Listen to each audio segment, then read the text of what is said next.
Good morning students. ਆਪਾਂ ਕੱਲ topic ਕਰ ਰਹੇ ਸੀਗੇ ਗੋਲਾਕਾਰ ਲੈਂਜ਼ਾਂ ਦੁਆਰਾ ਪ੍ਰਤੀਬਿੰਬ ਦਾ ਬਣਨਾ ਜਦੋਂ ਵਸਤੂ ਨੂੰ ਲੈਂਸ ਦੇ ਸਾਹਮਣੇ ਰੱਖਿਆ ਜਾਂਦਾ ਹੈ। ਪਹਿਲੇ ਆਪਾਂ ਕੀਤਾ ਸੀਗਾ ਉੱਤਲ ਲੈਂਸ ਵੱਲ ਲੈ ਕੇ ਚੱਲੇ ਸੀ। ਉੱਤਲ ਲੈਂਸ ਦੇ ਵਿੱਚ ਆਪਾਂ ਦੋ ਕੇਸ ਕਰ ਲਏ ਸੀ। ਪਹਿਲਾ ਕੇਸ ਕੀਤਾ ਸੀ ਜਦੋਂ ਵਸਤੂ ਅਨੰਤ ਤੇ ਹੁੰਦੀ ਹੈ। ਦੂਜਾ ਕੇਸ ਕੀਤਾ ਸੀ ਜਦੋਂ ਵਸਤੂ 2f1 ਤੋਂ ਪਰੇ ਹੁੰਦੀ ਹੈ। ਪਹਿਲੇ ਵਿੱਚ ਆਪਾਂ ਦੇਖਿਆ ਸੀ ਜਦੋਂ ਵਸਤੂ ਅਨੰਤ ਤੇ ਹੁੰਦੀ ਹੈ ਇਹਦਾ ਮਤਲਬ ਕੀ ਹੈ ਸੂਰਜ ਤੋਂ ਆ ਰਹੀਆਂ ਪ੍ਰਕਾਸ਼ ਦੀਆਂ ਕਿਰਨਾਂ ਤੇ ਜਿਹੜੀ ਸੂਰਜ ਤੋਂ ਪ੍ਰਕਾਸ਼ ਦੀਆਂ ਕਿਰਨਾਂ ਆਉਂਦੀਆਂ ਉਹ ਕੀ ਹੁੰਦੀਆਂ ਮੁੱਖ ਧੁਰੇ ਦੇ ਸਮਾਂਤਰ ਹੁੰਦੀਆਂ। ਆਪਾਂ ਨੂੰ ਇਹ ਵੀ ਪਤਾ ਹੈ ਕਿ ਜਿਹੜੀ ਕਿਰਨ ਮੁੱਖ ਧੁਰੇ ਦੇ ਸਮਾਂਤਰ ਆਉਂਦੀ ਹੈ ਉਹ ਪਰਤਣ ਤੋਂ ਬਾਅਦ ਫੋਕਸ 'ਚ ਲੱਗਦੀ ਹੈ। ਇਸੇ ਤਰ੍ਹਾਂ ਦੇ ਨਾਲ ਜਦੋਂ ਕੋਈ ਕਿਰਨ ਇਹ ਵੀ ਮੁੱਖ ਧੁਰੇ ਦੇ ਸਮਾਂਤਰ ਆਉਂਦੀ ਹੈ ਅਪਵਰਤਨ ਤੋਂ ਬਾਅਦ ਕਿੰਦੇ ਵਿੱਚੋਂ ਪਾਸ ਹੁੰਦੀ ਹੈ ਫੋਕਸ 'ਚ। ਸੋ ਇਹ ਦੋਨੋਂ ਕਿਰਨਾਂ ਕਿੱਥੇ ਪਾਸ ਹੋ ਰਹੀਆਂ फोकस जो पास हो रही है, इस करके प्रतिबिंब कितने बने हैं फोकस से। कितना सचमुच मिल रही है प्रतिबिंब की है वास्तविक है। वास्तविक प्रतिबिंब हमेशा की होता है उल्टा होता है। स्थिति प्रतिबिंब किस जगह पे बने हैं फोकस F2 ते बने हैं। साइज की है बिंदु साइज का। दूसरा केस आप लिया सी जदों वस्तु नूं आपां 2f1 तो परे रखते हैं। 2f1 तो जदों परे ए भी वस्तु नूं रखिया एक प्रकाश की किरण जिहड़ी मुख धुरे दे समांतर आ रही है वो फोकस चों लंघ रही है। दूसरी प्रकाश की किरण जिहड़ी कि ओहदे विचों लंघ के जा रही है प्रकाशी केंद्र चों वो सीधी लंघ के अंदर विचों बाहर निकल जाती है। दोनों किरणा कित्थे मीट करदी है F2 ते 2f2 दे विचकार। इस करके प्रतिबिंब भी किंदे विच बन रहा है F2 ते 2f2 दे विचकार। ਹੁਣ ਇਸ ਦੇ ਵਿੱਚ ਵੀ ਕਿਉਂਕਿ ਪ੍ਰਕਾਸ਼ ਦੀ ਕਿਰਨਾਂ ਸੱਚਮੁੱਚ ਮਿਲ ਰਹੀ ਹੈ ਇਸ ਕਰਕੇ ਪ੍ਰਤੀਬਿੰਬ ਕੀ ਬਣ ਰਿਹਾ ਹੈ ਵਾਸਤਵਿਕ ਪ੍ਰਤੀਬਿੰਬ। ਵਾਸਤਵਿਕ ਪ੍ਰਤੀਬਿੰਬ ਹਮੇਸ਼ਾ ਕੀ ਹੁੰਦਾ ਹੈ ਉਲਟਾ। ਬਣਿਆ ਕਿਹੜੀ ਜਗ੍ਹਾ ਤੇ F2 ਤੇ 2f2 ਦੇ ਵਿਚਕਾਰ ਤੇ ਸਾਈਜ਼ ਕੀ ਹੈ ਆਕਾਰ ਦੇ ਵਿੱਚ ਵਸਤੂ ਨਾਲੋਂ ਕੀ ਹੈ ਛੋਟਾ। ਇਹ ਸੀ ਦੂਸਰਾ ਕੇਸ ਜਦੋਂ ਵਸਤੂ ਕੀ ਹੈ 2f1 ਤੋਂ ਪਰੇ ਹੈ। ਤੀਸਰੇ ਕੇਸ ਦੇ ਵਿੱਚ ਆਪਾਂ ਲੈ ਕੇ ਚੱਲਾਂਗੇ ਜਦੋਂ ਵਸਤੂ ਕਿਹੜੀ ਜਗ੍ਹਾ ਦੇ ਉੱਪਰ ਹੈ 2f1 ਦੇ ਉੱਪਰ ਵਸਤੂ ਨੂੰ ਰੱਖਾਂਗੇ। ਸੇਮ ਉਸੇ ਤਰੀਕੇ ਦੇ ਨਾਲ ਪ੍ਰਕਾਰ ਲੈ ਕੇ ਤੁਸੀਂ ਸਾਰੇ ਬੱਚੇ ਲਈ ਕੀ ਕਰਨਾ ਹੈ ਪ੍ਰਕਾਰ ਲੈ ਕੇ 3 ਸੈਂਟੀਮੀਟਰ ਪ੍ਰਕਾਰ ਖੋਲਣੀ ਹੈ। 3 ਸੈਂਟੀਮੀਟਰ ਪ੍ਰਕਾਰ ਖੋਲ ਕੇ ਇਸ ਤਰ੍ਹਾਂ ਦੇ ਨਾਲ ਕੀ ਹੈ ਇੱਕ ਗੋਲਾ ਜਿਹੜਾ ਹੈ ਕੰਪਲੀਟ ਕਰਨਾ ਹੈ। ਗੋਲੇ ਨੂੰ ਕੰਪਲੀਟ ਕਰਨ ਤੋਂ ਬਾਅਦ ਤੁਸੀਂ ਉਸ ਤੋਂ ਬਾਅਦ ਕੀ ਕਰਨਾ ਹੈ ਲਾਈਕ ਦਿਸ ਇਹਨੂੰ ਡੋਟਡ ਲਾਈਨ ਦੇ ਨਾਲ ਕੀ ਕੰਪਲੀਟ ਕਰ ਦੇਣਾ ਗੋਲੇ ਨੂੰ। ਉਸ ਤੋਂ ਬਾਅਦ ਕੀ ਕਰਨਾ ਹੈ ਇਹਦਾ ਜਿਹੜੀ ਜਗ੍ਹਾ ਤੇ ਨੋਕ ਸੀ ਪ੍ਰਕਾਰ ਦੀ ਉਸ ਜਗ੍ਹਾ ਦੇ ਉੱਪਰ ਸੈਂਟਰ ਲੱਭ ਜਾਏਗਾ।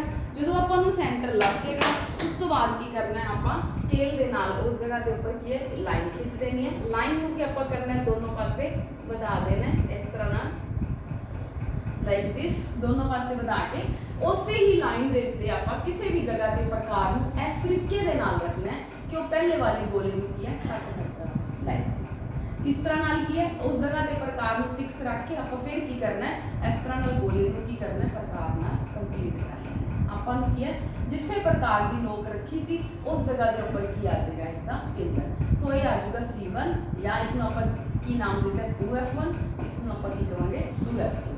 ਇਸ ਦੇ ਵਕਰਤਾ ਕੇਂਦਰ ਲੱਭ ਜਾਣਗੇ ਤਾਂ ਇਹਨਾਂ ਦੇ ਸੈਂਟਰ ਦੇ ਵਿੱਚ ਕੀ ਆ ਜਾਊਗਾ F1 ਇੱਧਰ ਆ ਜਾਊਗਾ F2। ਹੁਣ ਉਸ ਤੋਂ ਬਾਅਦ ਆਪਾਂ ਇਸ ਪਾਰਟ ਨੂੰ ਕੀ ਕਰਨਾ ਹੈ ਰਿਮੂਵ ਕਰ ਦੇਣਾ ਕਿਉਂਕਿ ਆਪਣੇ ਕੋਲ ਕੀ ਹੈ ਉੱਤਲ ਲੈਂਸ ਪ੍ਰਾਪਤ ਹੋ ਗਿਆ ਤੇ ਆਪਣੇ ਕੋਲ ਦੋਨਾਂ ਦੇ ਕੇਂਦਰ ਜਿਹੜੇ ਵਕਰਤਾ ਕੇਂਦਰ ਆ ਗਏ।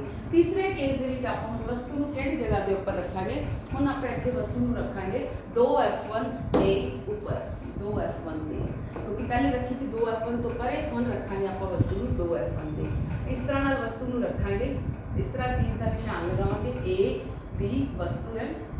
ਉਸ ਤੋਂ ਬਾਅਦ ਕੀ ਹੈ ਇੱਥੇ ਇੱਕ ਪ੍ਰਕਾਸ਼ ਦੀ ਕਿਰਨ ਆ ਰਹੀ ਹੈ ਜਿਹੜੀ ਕਿ ਮੁੱਖ ਧੁਰੇ ਦੇ ਸਮਾਂਤਰ ਹੈ। ਜਿਹੜੀ ਸਮਾਂਤਰ ਆਉਂਦੀ ਹੈ ਉਹ ਪਰਤਣ ਤੋਂ ਬਾਅਦ ਕਿੱਥੋਂ ਲੰਘੇਗੀ ਫੋਕਸ ਦੇ ਵਿੱਚੋਂ ਲੰਘੇਗੀ। ਦੂਸਰੀ ਪ੍ਰਕਾਸ਼ ਦੀ ਕਿਰਨ ਜਿਹੜੀ ਹੈ ਉਹ ਕਿੱਥੋਂ ਲੰਘੇਗੀ ਉਹਦੇ ਵਿੱਚੋਂ ਆਪਾਂ ਕ੍ਰੋਸ ਕਰਾਵਾਂਗੇ।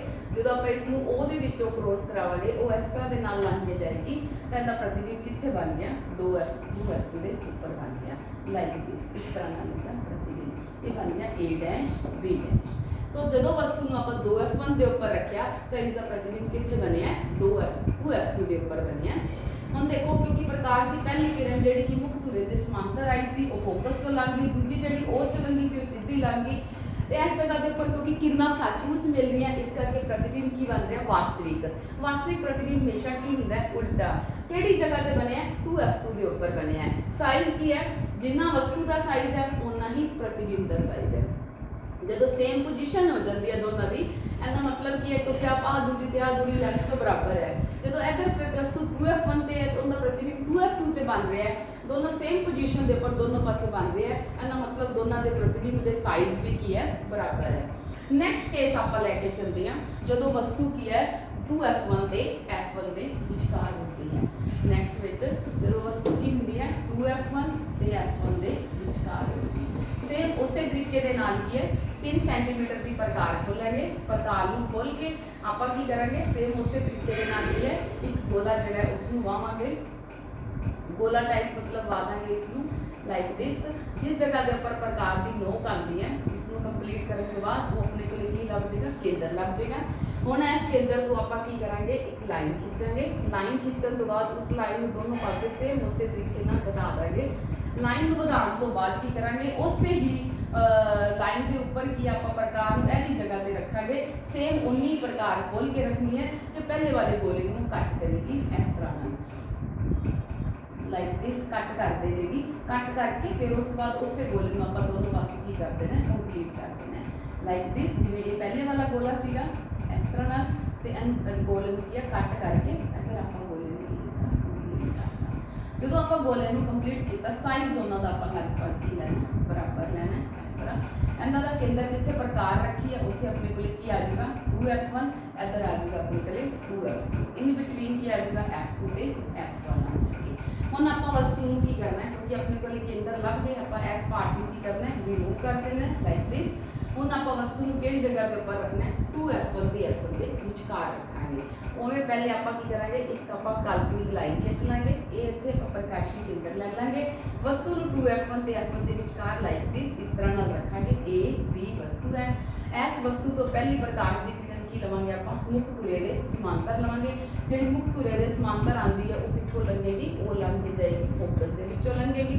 दूसरी प्रकार की जी किरण है नैक्सट वो किहड़ी जगह तो लगेगी, वो लंघ के जाएगी F के विचों लंघेगी। जो आप सॉरी ओ दे विचों आप इसमें क्रॉस करावांगे, जो वो जो क्रॉस करावांगे तो प्रकाश की किरणा किहड़ी जगह के उपर मिलनी है, इस जगह के उपर मिलनी है। इनका मतलब जो इसका प्रतिबिंब है वो देखो पहले प्रतिबिंब कितने बनया सीगा, सब तो पहले जो अपना प्रतिबिंब बनया सीगा फोकस के उपर बनया सी। दूसरी बारी प्रतिबिंब कितने बनया सी 2F2 F2 के 2F2 के विचकार बनया सी। हुण अपने को जो तीसरा केस लिया सी आप वस्तु 2F1 के लिए सी तो प्रतिबिंब भी 2F2 ते बनया सी। हुण अपने को चौथे केस दे विच जो प्रतिबिंब है वो कितने बन रहा है 2F2 तो परे। मतलब कहते हैं कि जिवें जिवें वस्तु में आप अगे ले जा रहे हैं प्रतिबिंब भी अगे जा रहा है। पहले प्रतिबिंब अनंत ते सी तो प्रतिबिंब फोकस ते सी, फिर वस्तु 2F1 तो परे हुई तो प्रतिबिंब F2 ते 2F2 के विचकार हो गया। जो वस्तु 2F1 पे आई तो प्रतिबिंब 2F2 पे चला गया। जो वस्तु 2F1 ते F1 के विचकार आई तो प्रतिबिंब 2F2 तो परे। मतलब जिवें जिवें वस्तु को चक के आप अगे लेके जा रहे हो उवें उवें प्रतिबिंब भी की है अगे जा रहे हैं। सो हुण इहदे विच देखो पहली प्रकाश की किरण मुख धुरे के समांतर आके एवें गई, दूजी वो विचों लंघ गई क्योंकि किरणा सचमुच मिल रही है। इनका मतलब जो प्रतिबिंब बन रहा है वो बन रहा है वास्तविक। सो आप की कहेंगे प्रतिबिंब की है वास्तविक है। वास्तविक प्रतिबिंब हमेशा की होंगे उल्टा होंगे। इनकी स्थिति प्रतिबिंब किहड़ी जगह पर बनया 2F2 तो परे बनया है, 2F2 तो परे इनकी स्थिति बन गई। साइज की है इसका साइज क्योंकि जिवें जिवें पहले देखो पहले बिंदु साइज है फिर थोड़ा बड़ा है फिर बराबर हो गया। हुण की है बराबर जो 2F1 ते वस्तु सी प्रतिबिंब कितने सी 2F2 ते सी, दोनों के साइज की सी बराबर सी। हौली हौली बढ़ता गया हुण साइज की हो जाएगा पहले तो बड़ा होता जाएगा। हुण साइज की आ जाएगा जो वस्तु 2F2 तो परे प्रतिबिंब चला गया तो साइज की होगा प्रतिबिंब का वस्तु तो की है बड़ा हो जाएगा। ये चारों इसकी विशेषतावां ने। नैक्सट जो आप केस लैना है पंजवां केस लैना है। फिफ्थ केस के विच आप वस्तु को कितने लैके चलांगे, आप वस्तु को लैके चलांगे F1 के उपर वस्तु लगांगे F1 के। सेम उस तरीके नाल तुसीं प्रकार खोलोगे 3 सेंटीमीटर की प्रकार खोल के इस तरह के नाल की है एक गोला लगाओगे 3 सेंटीमीटर की प्रकार नाल लाइक दिस गोला लगाओगे। फिर उस तरीके के नाल केंद्र लभ लोगे जिथे प्रकार की नोक है उस जगह तो आप की खिंचांगे एक लाइन खिंचांगे। वो लाइन जी है दोनों पासे आप बढ़ा देंगे। लाइन को बढ़ाने तो बाद आप की करांगे उस तो बाद फिर दोबारा आप इहदे उपर ही किसी जगह पर ऐसी जगह पर रखांगे प्रकार इन कटती हुई चक्कर में गोले इस कलर कटते हुए एक गोला एक केंद्र लभ चुके आप इनका एक गोला जो इस तरह नाल बनावांगे जोड़ा कि इस गोले में कट के जाता होगा लाइक दिस। इनका भी केंद्र लभ गया, इनका भी आप केंद्र लभ गया। इनू की नाम देवांगे आप 2F1, इसमें आप देवांगे 2F2। सेंटर की आ जाएगा F2, इत्थे आ जाएगा F1।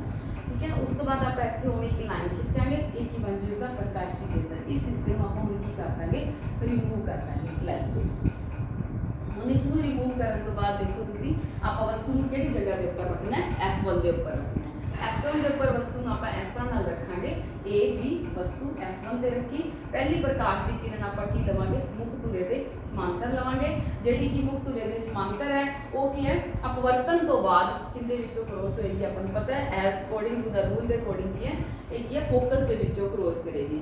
ਦੂਸਰੀ ਪ੍ਰਕਾਸ਼ ਦੀ ਕਿਰਨ ਜਿਹੜੀ ਹੈ ਉਹ ਕਿੰਦੇ ਵਿੱਚੋਂ ਆਪਾਂ ਲੈ ਕੇ ਚੱਲਾਂਗੇ, ਦੂਸਰੀ ਪ੍ਰਕਾਸ਼ ਦੀ ਕਿਰਨ ਸਪੋਜ਼ ਕਰੋ ਆਪਾਂ ਲੈ ਕੇ ਚੱਲਦੇ ਹਾਂ O ਦੇ ਉੱਪਰ ਲੈਂਦੇ ਹਾਂ, ਤੇ ਜਦੋਂ ਆਪਾਂ O ਦੇ ਉੱਪਰ ਲਵਾਂਗੇ ਤਾਂ ਆਪਾਂ ਦੇਖਾਂਗੇ ਕਿ ਜਿਹੜੀਆਂ ਪ੍ਰਕਾਸ਼ ਦੀਆਂ ਦੋਨੋਂ ਕਿਰਨਾਂ ਇਹ ਕੀ ਹੋ ਜਾਂਦੀਆਂ, ਸਮਾਂਤਰ ਹੋ ਜਾਂਦੀਆਂ ਇਸ ਤਰ੍ਹਾਂ ਨਾਲ। ਸੋ ਆਪਾਂ ਨੂੰ ਪਤਾ ਹੈ ਵੀ ਜਦੋਂ ਕਿਰਨਾਂ ਮੁੱਖ ਧੁਰੇ ਦੇ ਸਮਾਂਤਰ ਆਉਂਦੀਆਂ ਤਾਂ ਫੋਕਸ ਤੋਂ ਲੰਘਦੀਆਂ, ਜਦੋਂ ਫੋਕਸ ਤੋਂ ਆਉਂਦੀਆਂ ਤਾਂ ਮੁੱਖ ਧੁਰੇ ਉਹ ਕੀ ਹੋ ਗਿਆ, ਸਮਾਂਤਰ ਹੋ ਗਈਆਂ। ਹੁਣ ਦੇਖੋ ਜਦੋਂ ਵਸਤੂ ਨੂੰ ਆਪਾਂ F1 ਦੇ ਉੱਪਰ ਰੱਖਿਆ, ਪਹਿਲੀ ਪ੍ਰਕਾਸ਼ ਦੀ ਕਿਰਨ ਮੁੱਖ ਧੁਰੇ ਦੇ ਸਮਾਂਤਰ ਆਈ ਸੀ, ਅਪਵਰਤਨ ਤੋਂ ਬਾਅਦ ਕੀ ਹੈ ਫੋਕਸ ਤੋਂ ਲੰਘੀ, ਕਿਉਂਕਿ ਸਮਾਂਤਰ ਧੁਰੇ ਦੇ ਹੁੰਦੀ ਹੈ ਫੋਕਸ ਤੋਂ ਲੰਘੀ। ਜੀ ਜਦੋਂ ਆਪਾਂ O ਦੇ ਵਿੱਚੋਂ ਕ੍ਰੋਸ ਕਰਾਈ ਸੀ ਇਸ ਤਰ੍ਹਾਂ ਨਾਲ, ਤਾਂ ਦੋਨੋਂ ਕਿਰਨਾਂ ਕੀ ਹੈ ਆਪਸ ਦੇ ਵਿੱਚ ਕੀ ਹੈ ਇਸ ਤਰ੍ਹਾਂ ਨਾਲ ਕੀ ਹੈ ਸਮਾਂਤਰ ਹੋ ਜਾਂਦੀਆਂ। ਇਹਦਾ ਮਤਲਬ ਜਦੋਂ ਪ੍ਰਕਾਸ਼ ਦੀ ਕਿਰਨਾਂ ਸਮਾਂਤਰ ਹੋ ਗਈਆਂ ਅਪਵਰਤਨ ਤੋਂ ਬਾਅਦ ਦੋਨੋਂ, ਇਟ ਮੀਨਸ ਇਹ ਕਿਸੇ ਵੀ ਜਗ੍ਹਾ ਤੇ ਨਹੀਂ ਮਿਲਣਗੀਆਂ। ਜੇ ਮਿਲਣਗੀਆਂ ਤਾਂ ਅਨੰਤ ਤੇ ਜਾ ਕੇ ਮਿਲਣਗੀਆਂ। ਦੇਖੋ ਅਨੰਤ ਤੇ ਪਹੁੰਚਦੇ ਜਦੋਂ ਆਪਾਂ ਇੱਥੇ ਮਿਲਾਵਾਂਗੇ ਤਾਂ ਪ੍ਰਤੀਬਿੰਬ ਕੀ ਹੈ ਕਿੰਨਾ ਵੱਡਾ ਹੋ ਜਾਊਗਾ, ਤਾਂ ਆਪਾਂ ਕਹਾਂਗੇ ਕਿ ਪ੍ਰਤੀਬਿੰਬ ਦਾ ਸਾਈਜ਼ ਕੀ ਹੋ ਜਾਊਗਾ, ਅਸੀਮਿਤ ਵੱਡਾ ਸਾਈਜ਼। ਅਸੀਮਿਤ ਮਤਲਬ ਬਹੁਤ ਜ਼ਿਆਦਾ ਵੱਡਾ ਸਾਈਜ਼ ਹੋ ਜਾਊਗਾ। ਹੁਣ ਇਹਦੇ ਵਿੱਚ ਦੇਖੋ ਪ੍ਰਕਾਸ਼ ਦੀਆਂ ਕਿਰਨਾਂ ਸਪੋਜ਼ ਕਰੋ ਅਨੰਤ ਤੇ ਮਿਲਦੀਆਂ, ਪਰ ਮਿਲਣਗੀਆਂ ਸੱਚਮੁੱਚ ਹੀ ਮਿਲਣਗੀਆਂ, ਵਾਸਤਵਿਕਲੀ ਮਿਲਦੀਆਂ। ਹੁਣ ਦੇਖੋ ਜਦੋਂ ਆਪਣੇ ਕੋਲ ਕੀ ਹੈ ਪ੍ਰਕਾਸ਼ ਦੀਆਂ ਦੋਨੋਂ ਕਿਰਨਾਂ ਸਮਾਂਤਰ ਨੇ, ਆਪਾਂ ਕਹਿੰਦੇ ਸਮਾਂਤਰ ਕਿਤੇ ਵੀ ਨਹੀਂ ਮਿਲਦੀਆਂ, ਅਨੰਤ ਤੇ ਮਿਲਦੀਆਂ। ਅਨੰਤ ਤੇ ਵੀ ਜੇ ਮਿਲਣਗੀਆਂ ਪਰ ਉਹ ਮਿਲਣਗੀਆਂ ਜ਼ਰੂਰ ਸੱਚਮੁੱਚ। ਜਦੋਂ ਸੱਚਮੁੱਚ ਪ੍ਰਕਾਸ਼ ਦੀਆਂ ਕਿਰਨਾਂ ਮਿਲਦੀਆਂ ਤਾਂ ਪ੍ਰਤੀਬਿੰਬ ਕੀ ਬਣੇਗਾ, ਵਾਸਤਵਿਕ ਪ੍ਰਤੀਬਿੰਬ ਹਮੇਸ਼ਾ ਕੀ ਹੁੰਦਾ ਹੈ, ਉਲਟਾ। ਇਹਦੀ ਸਥਿਤੀ ਕੀ ਹੈ, ਪ੍ਰਤੀਬਿੰਬ ਕਿੱਥੇ ਬਣੇਗਾ, ਅਨੰਤ ਤੇ, ਜਿੱਥੇ ਕਿਰਨਾਂ ਜਾ ਕੇ ਅਨੰਤ ਤੇ ਮਿਲਣਗੀਆਂ। ਤੇ ਸਾਈਜ਼ ਕੀ ਹੋਏਗਾ, ਬਹੁਤ ਵੱਡਾ ਹੋਏਗਾ ਵਸਤੂ ਨਾਲੋਂ, ਕਿਉਂਕਿ ਪਹੁੰਚਦੇ ਐਂਡ ਤੱਕ ਬਹੁਤ ਵੱਡਾ ਸਾਈਜ਼ ਬਣ ਜਾਏਗਾ। ਸੋ ਆਪਾਂ ਇਹ ਕਹਿ ਸਕਦੇ ਹਾਂ ਕਿ ਵਸਤੂ ਦਾ ਜਿਹੜਾ ਪ੍ਰਤੀਬਿੰਬ ਦਾ ਜਿਹੜਾ ਸਾਈਜ਼ ਹੈ ਉਹ ਵਸਤੂ ਨਾਲੋਂ ਕੀ ਹੋਏਗਾ, ਬਹੁਤ ਜ਼ਿਆਦਾ ਵੱਡਾ ਹੋਏਗਾ। ਨੈਕਸਟ ਆਪਣੇ ਕੋਲੇ ਜਿਹੜਾ ਲਾਸਟ ਕੇਸ ਹੈ 6ਵੇਂ ਨੰਬਰ ਤੇ, ਉਹ ਆਪਾਂ ਲੈ ਕੇ ਚੱਲਦੇ ਆ ਵਸਤੂ ਨੂੰ ਆਪਾਂ ਪ੍ਰਕਾਸ਼ੀ ਕੇਂਦਰ O ਅਤੇ F1 ਦੇ ਵਿਚਕਾਰ, F1 ਤੇ O ਦੇ ਵਿਚਕਾਰ ਲੈ ਕੇ ਚੱਲਾਂਗੇ ਆਪਾਂ ਵਸਤੂ ਨੂੰ। ਸੇਮ ਉਸੇ ਤਰੀਕੇ ਨਾਲ ਪ੍ਰਕਾਰ ਖੋਲਾਂਗੇ। ਪ੍ਰਕਾਰ ਖੋਲ ਕੇ ਆਪਾਂ ਕੀ ਇੱਕ ਗੋਲਾ ਬਣਾਵਾਂਗੇ, 3 ਸੈਂਟੀਮੀਟਰ ਦਾ ਤੁਸੀਂ ਗੋਲਾ ਬਣਾਓਗੇ, ਕੇਂਦਰ ਲੱਗ ਜਾਏਗਾ। ਕੇਂਦਰ ਲੱਭਣ ਤੋਂ ਬਾਅਦ ਕੀ ਹੈ ਆਪਾਂ ਇੱਥੇ ਕੀ ਕਰਾਂਗੇ, ਲਾਈਕ ਦਿਸ ਆਪਾਂ ਪ੍ਰਕਾਰ ਲਾਈਨ ਨੂੰ ਪੂਰਾ ਕਰਾਂਗੇ। ਲਾਈਨ ਪੂਰਾ ਹੋਣ ਤੋਂ ਬਾਅਦ ਆਪਾਂ ਕੀ ਕਰਾਂਗੇ, ਐਸੇ ਲਾਈਨ ਦੇ ਕਿਸੇ ਬਿੰਦੂ ਤੇ ਪ੍ਰਕਾਰ ਨੂੰ ਐਵੇਂ ਰੱਖਾਂਗੇ ਕਿ ਪਹਿਲੇ ਵਾਲੇ ਗੋਲੇ ਨੂੰ ਇਹ ਕੱਟ ਕਰਦੀ ਹੋਵੇ, ਲਾਈਕ ਦਿਸ। ਕੱਟ ਕਰਨ ਤੋਂ ਬਾਅਦ ਕੀ ਆਪਾਂ ਇਸ ਗੋਲੇ ਨੂੰ ਵੀ ਕੀ ਕਰ ਦਾਂਗੇ, ਕੰਪਲੀਟ ਕਰ ਦਾਂਗੇ।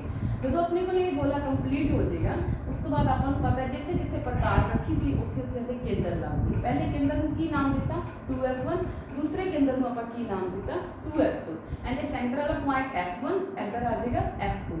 ਸੇਮ ਉਸੇ ਤਰੀਕੇ ਨਾਲ ਇਹਨੂੰ ਮਿਲਾ ਦਿੱਤਾ, ਇਹ ਬਣ ਗਿਆ ਪ੍ਰਕਾਸ਼ੀ ਕੇਂਦਰ। ਹੁਣ ਕਿਉਂਕਿ ਆਪਾਂ ਨੂੰ ਦੋਨਾਂ ਦੇ ਕੇਂਦਰ ਲੱਭ ਗਏ ਨੇ, ਇਸ ਕਰਕੇ ਆਪਾਂ ਗੋਲੇ ਦੇ ਆਹ ਵਾਲੇ ਪਾਰਟ ਰਿਮੂਵ ਕਰਕੇ ਸਿਰਫ ਉੱਤਰ ਲੈਣ ਜਿਹੜਾ ਉਸ ਨੂੰ ਆਪਾਂ ਆਪਦੇ ਕੋਲ ਰੱਖ ਲਾਂਗੇ, ਲਾਈਕ ਦਿਸ। ਹੁਣ ਆਪਾਂ ਕੀ ਕਰਾਂਗੇ, ਵਸਤੂ ਨੂੰ ਕਿੱਥੇ ਲੈਣਾ ਹੈ, ਪ੍ਰਕਾਸ਼ੀ ਕੇਂਦਰ O ਤੇ F1 ਦੇ ਵਿਚਕਾਰ, ਇਸ ਤਰ੍ਹਾਂ ਨਾਲ। ਪਹਿਲੀ ਪ੍ਰਕਾਸ਼ ਦੀ ਵਸਤੂ ਨੂੰ ਇੱਥੇ ਰੱਖਦਾ A B। ਤਾਂ ਹੁਣ ਦੇਖੋ ਪਹਿਲੀ ਜਿਹੜੀ ਪ੍ਰਕਾਸ਼ ਦੀ ਕਿਰਨ ਉਹ ਕੀ ਲਵਾਂਗੇ ਆਪਾਂ, ਮੁੱਖ ਧੁਰੇ ਦੇ ਸਮਾਂਤਰ, ਜਿਵੇਂ ਆਪਾਂ ਕਿ ਹਮੇਸ਼ਾ ਲੈਂਦੇ ਹਾਂ। ਜਿਹੜੀ ਮੁੱਖ ਧੁਰੇ ਦੇ ਸਮਾਂਤਰ ਹੈ ਉਹ ਅਪਵਰਤਨ ਤੋਂ ਬਾਅਦ ਕਿੰਦੇ ਵਿੱਚੋਂ ਕ੍ਰੋਸ ਹੋਏਗੀ, ਉਹ ਹੋਏਗੀ ਕ੍ਰੋਸ ਫੋਕਸ ਦੇ ਵਿੱਚੋਂ ਕ੍ਰੋਸ ਹੋਏਗੀ, ਲਾਈਕ ਦਿਸ। ਦੂਸਰੀ ਜਿਹੜੀ ਪ੍ਰਕਾਸ਼ ਦੀ ਕਿਰਨ ਹੈ ਉਹ ਆਪਾਂ ਕਿੱਥੇ ਲਵਾਂਗੇ, O ਦੇ ਵਿੱਚੋਂ ਸਿੱਧੀ ਕ੍ਰੋਸ, ਕਿਉਂਕਿ ਜਿਹੜੀ O ਚੋਂ ਲੰਘਦੀ ਹੈ ਉਹ ਸਿੱਧੀ ਲੰਘ ਜਾਂਦੀ ਹੈ, ਉਹ ਕਿਤੇ ਵੀ ਨਹੀਂ ਮਿਲਦੀ, ਲਾਈਕ ਦਿਸ। ਇਸ ਤਰ੍ਹਾਂ ਨਾਲ ਆਪਾਂ ਜਦੋਂ ਲਵਾਂਗੇ O ਚੋਂ ਕਿਰਨ ਇਸ ਤਰ੍ਹਾਂ ਨਾਲ ਜਾਏਗੀ। ਹੁਣ ਆਪਾਂ ਦੇਖਾਂਗੇ ਕਿ ਜਿਹੜੀ ਮੁੱਖ ਧੁਰੇ ਦੇ ਸਮਾਂਤਰ ਆਈ ਸੀ ਉਹ ਫੋਕਸ ਚੋਂ ਲੰਘੀ, ਦੂਜੀ ਆਪਾਂ O ਚੋਂ ਸਿੱਧੀ ਕ੍ਰੋਸ ਕਰਾਤੀ। ਇਹ ਦੋਨੋਂ ਕਿਰਨਾਂ ਕੀ ਹੈ, ਇੱਕ ਦੂਜੇ ਤੋਂ ਦੂਰ ਜਾ ਰਹੀਆਂ। ਜੇ ਦੂਰ ਜਾ ਰਹੀਆਂ ਇਹਦਾ ਮਤਲਬ ਕਿ ਕਦੇ ਵੀ ਨਹੀਂ ਮਿਲਣਗੀਆਂ ਕਿਸੇ ਵੀ ਜਗ੍ਹਾ ਤੇ, ਪਰ ਆਪਾਂ ਨੂੰ ਇੰਨਾ ਪਤਾ ਹੈ ਜਿਹੜੀ ਕਿਰਨਾਂ ਦੂਰ ਜਾ ਰਹੀਆਂ ਆਪਾਂ ਪਿੱਛੇ ਵਧਾਵਾਂਗੇ, ਪਿੱਛੇ ਵਧਾਉਣ ਵਾਲੇ ਜ਼ਰੂਰ ਕਿਸੇ ਨਾ ਕਿਸੇ ਜਗ੍ਹਾ ਦੇ ਉੱਪਰ ਮਿਲ। ਇਹਨੂੰ ਫੁੱਟੇ ਨੂੰ ਰੱਖ ਕੇ ਇਹਨੂੰ ਵੀ ਆਪਾਂ ਪਿੱਛੇ ਵੱਲ ਵਧਾ ਦਾਂਗੇ ਤੇ ਆਪਾਂ ਇਸ ਲਾਈਨ ਨੂੰ ਵੀ ਕੀ ਪਿੱਛੇ ਨਾਲ ਵਧਾ ਦਾਂਗੇ। ਜਦੋਂ ਪਿੱਛੇ ਵਧਾਵਾਂਗੇ ਦੋਨੋਂ ਕਿਰਨਾਂ ਕਿੱਥੇ ਜਾ ਕੇ ਮਿਲਦੀਆਂ ਪਈਆਂ, ਇਸ ਜਗ੍ਹਾ ਤੇ। ਜਿਸ ਜਗ੍ਹਾ ਤੇ ਜਾ ਕੇ ਮਿਲਦੀਆਂ ਪਈਆਂ ਉੱਥੇ ਕੀ ਬਣ ਜਾਏਗਾ, ਇਸ ਦਾ ਪ੍ਰਤੀਬਿੰਬ A' B'।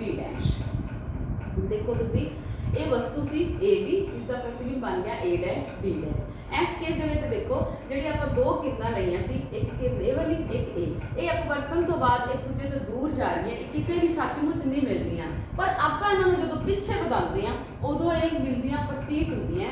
ਇਹਦਾ ਮਤਲਬ ਕਿਰਨਾਂ ਸੱਚਮੁੱਚ ਨਹੀਂ ਮਿਲ ਰਹੀਆਂ, ਸਿਰਫ ਆਪਾਂ ਵਧਾਇਆ ਹੈ, ਇਸ ਕਰਕੇ ਆਪਸ ਦੇ ਵਿੱਚ ਮੀਟ ਕੀਤੀਆਂ। ਇਟ ਮੀਨਸ ਜਦੋਂ ਕਿਰਨਾਂ ਸੱਚਮੁੱਚ ਨਹੀਂ ਮਿਲਦੀਆਂ सिर्फ मिलदियां प्रतीत हुंदियां, उस केस दे विच प्रतिबिंब किहड़ा बनदा है? आभासी। सो इहदे विच जिहड़ा प्रतिबिंब A डैश B डैश बनिया वो किहड़ा प्रतिबिंब है? आभासी। आभासी प्रतिबिंब हमेशा की हुंदा है? सीधा हुंदा है। ते इसदी स्थिति मतलब किहड़ी जगह दे उपर बनिया है? पर प्रतिबिंब जिहड़ा है जिधर वस्तु रखी सी, वस्तु नूं आपां इधर रखिया सी, अगे 5 केस दे विच की सी? वस्तु इधर सी, प्रतिबिंब इधर बनिया सी। हुण इस केस दे विच वस्तु भी इधर है ते प्रतिबिंब भी इधर है। सो आपां स्थिति दसनी है तो की दसांगे? प्रतिबिंब जो है जिस वस्तु नूं लेंस दे जिस पासे रखिया है उसे पासे ही बनिया, या लेंस दे जिस पासे वस्तु रखी है प्रतिबिंब भी उसे पासे ही बनिया है। साइज दे विच देखो तुसीं क्लीयर ही नजर आ रहे हैं कि वस्तु छोटी है, प्रतिबिंब उस तो वड्डा है। जिवें अवतल दर्पण दे विच आपां 6 केस कीते सी, लास्ट केस एवें ही सीगा, सेम वही चीज़ ही बनी है इहदे विच भी। सो इहदे विच अपने कोले कह सकते हैं प्रतिबिंब आभासी है, प्रतिबिंब की है? सीधा है, क्योंकि आभासी हमेशा सीधा हुंदा है। प्रतिबिंब की है? लेंस दे उसे पासे बनिया जिस पासे वस्तु नूं रखिया है, ते प्रतिबिंब की है? साइज दे विच वस्तु नालों वड्डा है। ये अपने कोले सी 6 केस जिन्हें विच आपां की है उत्तल लेंस दे द्वारा बने हुए प्रतिबिंब बारे पढ़िया सी कि उत्तल लेंस दे विच की है जदों वस्तु नूं आपां अनंत ते रखदे हां, फिर आपां 2f1 तो परे रखदे हां, फिर 2f1 ते रखदे हां, फिर 2f1 ते f1 दे विचकार रखदे हां, फिर f1 ते, फिर f1 ते ओदे विचकार। सो 6 केस है जिन्हें विच आपां वस्तु नूं रखदे हां। 6 अलग-अलग जगह ते रखण दे नाल जिहड़ा उहदा प्रतिबिंब है वो भी की है उवें उवें अगे शिफ्ट हुंदा जांदा है। लास्ट केस विच प्रतिबिंब की हो जाता है? आभासी प्रतिबिंब। सो ये 6 सीगे केस जिहदे विच उत्तल लेंस आपां प्रतिबिंब बारे पढ़िया सी। हुण आपां पढ़ांगे अवतल लेंस दे विच जिहड़ा प्रतिबिंब है वस्तु नूं जदों आपां अलग-अलग पोजीशन दे उपर रखदे हां तां जिहड़ा प्रतिबिंब बनदा है उसदियां की विशेषतावां हन। हुण आपां लैके चलदे हां अवतल लेंस। अवतल लेंस दे विच भी अपने कोल देखो जदों आपां लवांगे किन्ने केस बनते हैं। पहला केस आपां की लवांगे? अनंत दे। वस्तु नूं कित्थे रखिया? अनंत दे। आपां इस तरह दे नाल किया अवतल लेंस लिया, अवतल लेंस लैके उस तो बाद आपां की कीता? हुण डायरैक्ट नहीं लैंदेगे, जिवें ही है अवतल लेंस नो डाउट एवें है, पर जदों आपां डायरैक्ट बनाओगे फ्री हैंड बनाओगे तुहानूं डायग्राम बनाउण च की दिक्कत आएगी, मेजरमेंट सही नहीं होएगी। सेम तुसीं उस तरीके दे नाल की करना है 3 सेंटीमीटर की प्रकार खोल के की करना है? एक गोला लगाना है। तुसीं 3 सेंटीमीटर की प्रकार खोल के की गोला लगाना है। जिथे तुसीं प्रकार नूं इस ते घुमा के रखिया, जिथे नोक आ गई उत्थों की लभ लेना आपां इसदा केंद्र लभ लेना है। ठीक है, उस सॉरी केंद्र नूं आपां ओ नहीं कहांगे, जस्ट आपां एक बार इसनूं डॉट नाल शो कर दिता। हुण उस तो बाद की जिथे केंद्र है उत्थे आपां की कीता? स्केल रख के की खिंची, एक लाइन खिंची, उस लाइन नूं आपां की कीता? दोनों पासे की है वधा दिता, लाइक दिस दोनों पासे वधा दिता। हुण उस तो बाद की करना है? उसे ही लाइन के उत्ते की है प्रकार रख के हुण आपां कटना नहीं, क्योंकि आपां जदों उत्तल लेंस बनाते सी आपां एवें कटदे सी। हुण आपां अवतल लेंस बनाने इट मीनस 2 पार्ट अलग-अलग गोले बनावांगे, साइज उन्ना ही रखांगे। इत्थे भी 3 सेंटीमीटर प्रकार खोल के आपां बनाया सी गोला। हुण आपां उत्थे ही उसे लाइन दे उत्ते उसे लाइन के किसी भी जगह पे प्रकार रख के उनके तो थोड़ी दूरी रख के एक गोला आपां होर बना लांगे इस तरह। वो भी की होएगा? 3 सेंटीमीटर की प्रकार खोल के ही बनेगा गोला। उस तो बाद की है इत्थों अपने कोल इस गोले का जिथे प्रकार की नोक रखी केंद्र लग गया, इहदा भी केंद्र। इहदे केंद्र नूं आपां की नाम देवांगे? 2f1। इसके केंद्र नूं की दित्ता? 2f2 दे दित्ता। हुण उस तो बाद की करना आपां इधरों ते इधरों की इन्हां दोनों नूं मिला देना है। उस तो बाद अपने कोल जदों अवतल लेंस प्राप्त हो जाता है आपां की करना है? इस पार्ट नूं रिमूव करना है, लाइक दिस। इस पार्ट नूं आपां रिमूव करता। ये आपां सारा क्यों कीता सी? ताकि आपां नूं वक्रता केंद्र जिहड़े पता चल जाए कित्थे है ते अपने कोले जिहड़ा लेंस सी वो सही तरीके दे नाल अपने कोले डायग्राम उसदी बन जाए। हुण अनां दे कोल एक ही है इसदा प्रकाशी केंद्र है। इत्थों आपां एक इमेजिनरी लाइन खिंच दित्ती। हुण देखो इन्हां दोनों दे सेंटर विच की आ गया f1, इन्हां दोनों दे सेंटर च की आ जाएगा f2 आ जाएगा। हुण आपां की करांगे? सेम उसी तरीके नाल अनंत ते जदों वस्तु की है अनंत ते होती है। अनंत का मतलब है सूरज तो आ रही प्रकाश दी किरणां, जिहड़ियां सूरज तो आंदियां प्रकाश दी किरणां वो हमेशा की होणगियां? मुख धुरे दे समांतर होणगियां। सो एक किरण आपां ये ले ली जिहड़ी कि प्रकाश दी, दूसरी किरण आपां नीचे ले ली क्योंकि सूरज तो आ रही है, ये सूरज अनंत तो आ रही है, सूरज तो आ रही है, तो दोनों किरणां किहड़ियां होणगियां? सारियां ही समांतर होणगियां। विच दो ले लिए जिहड़ियां मुख धुरे दे समांतर है, 2 किरणां ले लियां। हुण अपने कोले की है अवतल लेंस दे विच आपां की कीता सीगा? उत्तल लेंस विच जिहड़ी किरण मुख धुरे दे समांतर आंदी सी वो कित्थों लंघदी सी? फोकस चों लंघ जांदी सी। क्योंकि ये आपां पढ़िआ कि जिहड़ा उत्तल लेंस है ये की करदा? प्रकाश दी किरणां नूं एक बिंदु ते अपवर्तन तो बाद एक बिंदु ते ਇਕੱਠਾ ਕਰ ਦਿੰਦਾ ਹੈ, ਇਸ ਕਰਕੇ ਇਹਨੂੰ ਅਪਸਾਰੀ ਲੈਂਜ ਵੀ ਕਹਿੰਦੇ ਆ। ਪਰ ਅਵਤਲ ਲੈਂਜ ਵਿੱਚ ਆਪਾਂ ਕੀ ਪੜ੍ਹਿਆ ਸੀ ਕਿ ਪ੍ਰਕਾਸ਼ ਦੀਆਂ ਕਿਰਨਾਂ ਨੂੰ ਕੀ ਇਕੱਠਾ ਨਹੀਂ ਕਰਦਾ, ਇਹ ਅਪਸਾਰਿਤ ਕਰ ਦਿੰਦਾ ਹੈ, ਖਿਲਾਰ ਦਿੰਦਾ ਹੈ, ਇਸ ਕਰਕੇ ਇਹਨੂੰ ਆਪਾਂ ਅਪਸਾਰੀ ਲੈਂਜ ਵੀ ਕਿਹਾ ਸੀ। ਇਹਦਾ ਮਤਲਬ ਇਹਦੇ ਜਿਹੜੀ ਕਿਰਨ ਨਿਕਲੇਗੀ ਉਹ ਬਾਹਰ ਕੀ ਹੈ, ਅਪਸਾਰਿਤ ਹੋ ਜਾਏਗੀ, ਉਹ ਬਾਹਰ ਕੇ ਇਸਨੂੰ ਖਿਲਾਰ ਦੇਗਾ। ਪਰ ਜਦੋਂ ਇਹ ਬਾਹਰ ਨਿਕਲੇਗੀ ਨਾ ਕਿਰਨ ਤੇ ਆਪਾਂ ਨੂੰ ਐਵੇਂ ਲੱਗੇਗਾ ਕਿ ਜਿਹੜੇ ਰਸਤੇ ਤੋਂ ਜਾਏਗੀ ਇਸ ਤਰ੍ਹਾਂ ਨਾਲ ਜਾਏਗੀ ਤੇ ਆਪਾਂ ਨੂੰ ਲੱਗੇਗਾ ਕਿ ਫੋਕਸ ਵੱਲੋਂ ਇਸ ਤਰ੍ਹਾਂ। ਦੂਸਰੀ ਪ੍ਰਕਾਸ਼ ਦੀ ਕਿਰਨ ਜਿਹੜੀ ਹੈ ਐਸੇ ਤਰੀਕੇ ਦੇ ਨਾਲ ਕੀ ਹੈ ਇੱਧਰ ਗਈ, ਇਹਨੇ ਕੀ ਕੀਤਾ, ਇਸ ਕਿਰਨ ਨੂੰ ਕੀ ਕੀਤਾ, ਇਸ ਤਰੀਕੇ ਦੇ ਨਾਲ ਕੀ ਹੈ ਲਾਈਕ ਦਿਸ ਇਹ ਬਾਹਰ ਨਿਕਾਲ ਦਿੱਤਾ ਇਸ ਤਰ੍ਹਾਂ। ਇਹਦਾ ਮਤਲਬ ਕੀ ਹੈ, ਜਿਹੜੀ ਕਿਰਨ ਮੁੱਖ ਧੁਰੇ ਦੇ ਸਮਾਂਤਰ ਹੋਈ ਉਹ ਪਰਵਰਤਨ ਤੋਂ ਬਾਅਦ ਇੱਧਰ ਗਈ, ਜਿਹੜੀ ਮੁੱਖ ਧੁਰੇ ਦੇ ਸਮਾਂਤਰ ਆਈ ਉਹ ਵੀ ਪਰਵਰਤਨ ਤੋਂ ਬਾਅਦ ਇੱਧਰ ਗਈ। ਇਹਦਾ ਮਤਲਬ ਕਿਰਨਾਂ ਕਿਤੇ ਵੀ ਨਹੀਂ ਮੀਟ ਕਰ ਰਹੀਆਂ, ਇਹਦਾ ਮਤਲਬ ਪ੍ਰਤੀਬਿੰਬ ਇੱਧਰ ਕਿਤੇ ਵੀ ਨਹੀਂ ਬਣੇਗਾ। ਪਰ ਜਦੋਂ ਆਪਾਂ ਇਹਨਾਂ ਕਿਰਨਾਂ ਨੂੰ, ਕਿਉਂਕਿ ਉੱਤੇ ਜਦੋਂ ਦੂਰ ਗਈ ਹੈ ਇਹਨਾਂ ਨੂੰ ਆਪਾਂ ਪਿੱਛੇ ਵੱਲ ਵਧਾਉਂਦੇ ਆ ਤਾਂ ਇਹ ਕਿਹੜੀ ਜਗ੍ਹਾ ਦੇ ਉੱਪਰ ਮੀਟ ਕਰਦੀਆਂ, ਇਹ ਐਸ ਫੋਕਸ ਦੇ ਉੱਤੇ ਮੀਟ ਕਰਦੀਆਂ। ਕਿਉਂਕਿ ਪ੍ਰਕਾਸ਼ ਦੀਆਂ ਕਿਰਨਾਂ ਸੱਚਮੁੱਚ ਨਹੀਂ ਮਿਲਦੀਆਂ, ਪਿੱਛੇ ਵਧਾਉਣ ਨਾਲ ਮੀਟ ਕਰਦੀਆਂ, ਕਿਹੜੇ ਬਿੰਦੂ ਤੇ ਮੀਟ ਕਰਦੀਆਂ, F1 ਤੇ। ਇਹਦਾ ਮਤਲਬ ਪ੍ਰਤੀਬਿੰਬ ਵੀ ਕਿੱਥੇ ਬਣਦਾ ਹੈ, F1 ਤੇ ਬਣਦਾ ਹੈ। ਸੋ ਪਹਿਲਾ ਕੇਸ ਕੀ ਆ ਜਾਏਗਾ, ਅਨੰਤ ਦੇ ਉੱਪਰ ਆਪਣੇ ਕੋਲੇ ਕੀ ਦੇਖਿਆ, ਆਪਾਂ ਦੁਬਾਰਾ ਦੇਖੋ, ਅਵਤਲ ਲੈਂਜ ਲਿਆ, ਦੋ ਕਿਰਨਾਂ ਮੁੱਖ ਧੁਰੇ ਦੇ ਸਮਾਂਤਰ, ਕਿਉਂਕਿ ਅਨੰਤ ਮਤਲਬ ਸੂਰਜ ਤੋਂ, ਤੇ ਸੂਰਜ ਤੋਂ ਕਿਰਨਾਂ ਆਉਂਦੀਆਂ ਜਿਹੜੀਆਂ ਮੁੱਖ ਧੁਰੇ ਦੇ ਸਮਾਂਤਰ ਹੁੰਦੀਆਂ, ਕਿਉਂਕਿ ਇਹ ਲੈਂਜ ਕੀ ਕਰਨਾ ਹੈ, ਕਿਰਨਾਂ ਨੂੰ ਖਿਲਾਰਦਾ ਹੈ, ਇੱਕ ਕਿਰਨ ਇੱਧਰ ਚਲੀ ਗਈ, ਇੱਕ ਇੱਧਰ। ਪਰ ਜਦੋਂ ਪਿੱਛੇ ਵਧਾਉਣ ਵਾਲੇ ਕਿੱਥੇ ਮੀਟ ਕਰ ਰਹੀਆਂ, ਫੋਕਸ ਦੇ ਉੱਪਰ ਮਿਲ ਰਹੀਆਂ। ਇਹਦਾ ਮਤਲਬ ਪ੍ਰਤੀਬਿੰਬ ਕਿੱਥੇ ਬਣਿਆ, ਫੋਕਸ ਦੇ। ਹੁਣ ਕਿਉਂਕਿ ਕਿਰਨਾਂ ਬਾਹਰ ਖਿਲਰ ਗਈਆਂ, ਸੱਚਮੁੱਚ ਤਾਂ ਮਿਲੀਆਂ ਨਹੀਂ, ਪਿੱਛੇ ਵਧਾਉਣ ਨਾਲ ਸਿਰਫ ਮਿਲੀਆਂ, ਜਾਂ ਆਪਾਂ ਕਹੀਏ ਕਿ ਆਪਾਂ ਨੂੰ ਇੱਕ ਬਿੰਦੂ ਤੋਂ ਆਉਂਦੀਆਂ ਹੋਈਆਂ ਪ੍ਰਤੀਤ ਹੋਈਆਂ। ਇਸ ਕਰਕੇ ਕਿਰਨਾਂ ਸੱਚਮੁੱਚ ਨਹੀਂ ਮਿਲ ਰਹੀਆਂ, ਇਹ ਸਿਰਫ ਪ੍ਰਤੀਤ ਹੋ ਰਹੀਆਂ, ਮਿਲਦੀਆਂ ਹੋਈਆਂ।